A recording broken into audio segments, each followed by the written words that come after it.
Stone Ocean was like a hell for most of the characters in it that aren't named Enrico Pucci.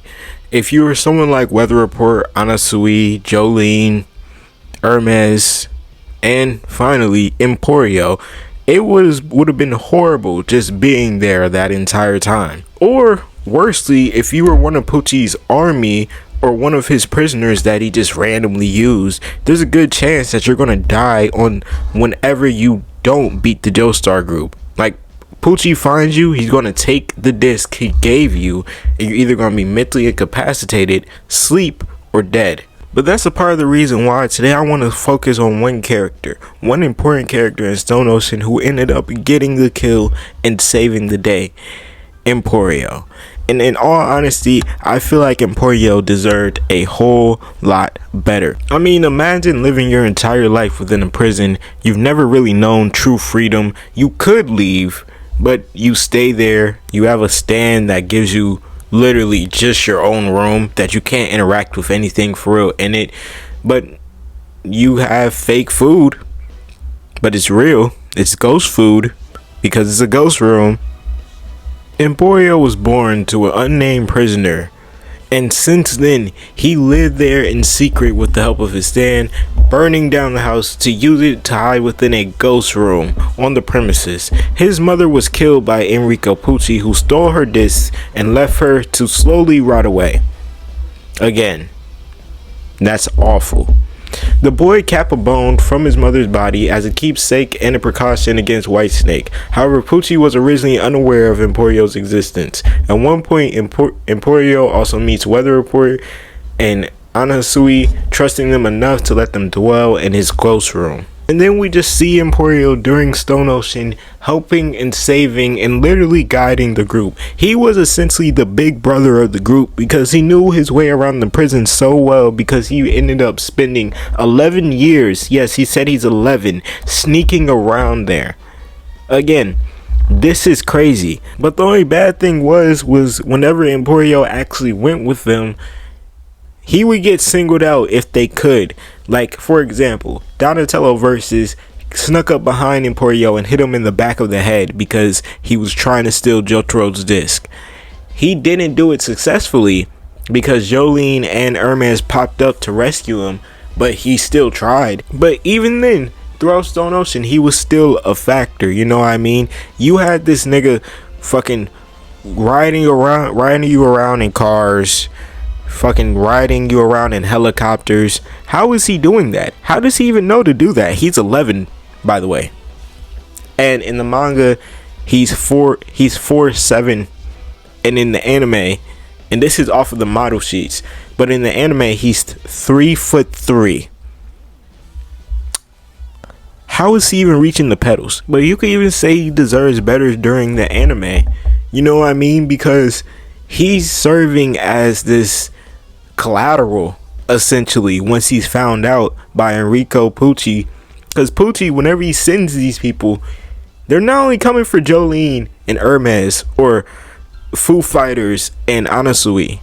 Emporio's there too. That 11-year-old is not off limits, and his only powers is having a ghost room. In other words, most of the time he would have been cooked. That's why I always respected him whenever he was like, yeah, I can't safely go over there. And he just stayed in his ghost room, or he helped them from afar. I always respected that because, again, he's 11.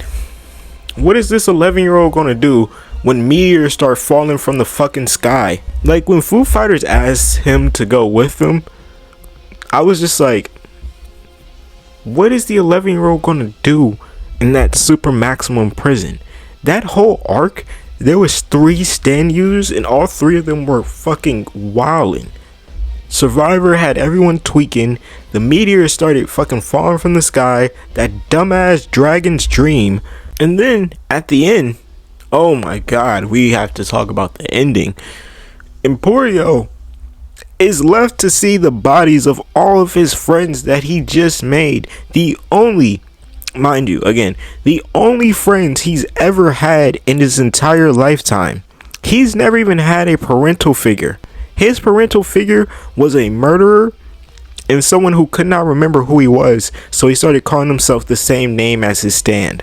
And then even after that, he had an organism of fucking plankton all came together. 20-something-year-old who got busted for what? I forgot what Hermes got busted for. I think it was like stealing or something. And then Jolene, who herself did not have a father figure for real, which isn't necessarily completely Jotaro's fault, but most of it lies on Jotaro, because what the fuck are you doing? Even though I do understand Jotaro had to stay away because Stan users attract other Stan users, and that could have, you know, brought people to his house that he didn't want to affect his young daughter and his wife, but yeah, the outcome wasn't really that great now, was it? But Emporio is left to see this fucking otherworldly being turn into a god, essentially, and reach heaven, and now accelerate the entire world and the universe around him, and start slicing and dicing his friends like a fucking kitchen cutter.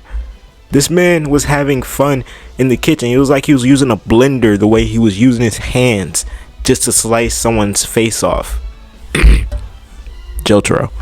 Then Jolene, someone he probably looked up to as his big sister, literally uses the last of her strength to grab him a dolphin, put him on the dolphin, and ride him off into the new universe while she stays back and uses everything she has left to fight Enrico Pucci in Maiden Heaven, and she gets sliced within seconds.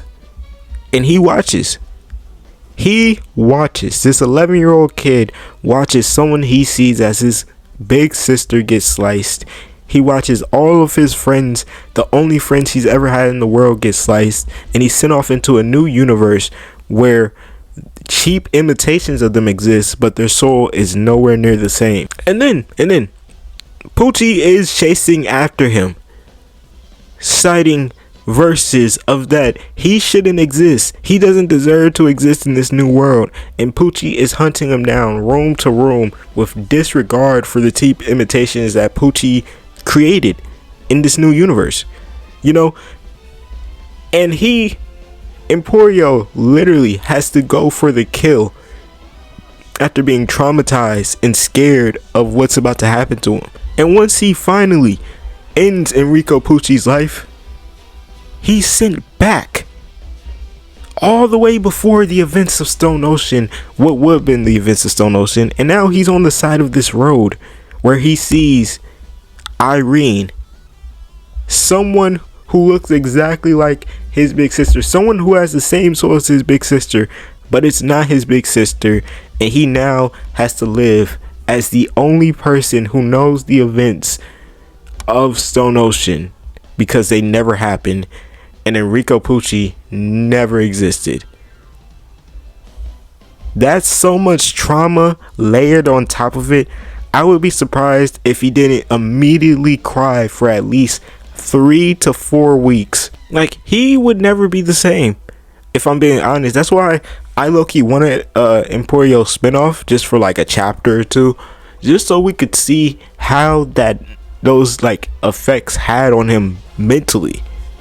Like, the mental effects Emporio had to go through from that time on, especially from like 11, at least for the next 15 to 20 years. He had to be fucked up. But that's all I got for y'all. If y'all enjoyed the video, make sure to like, comment, subscribe. You know, we're on the road to 5K, so anything helps. And until next time, peace.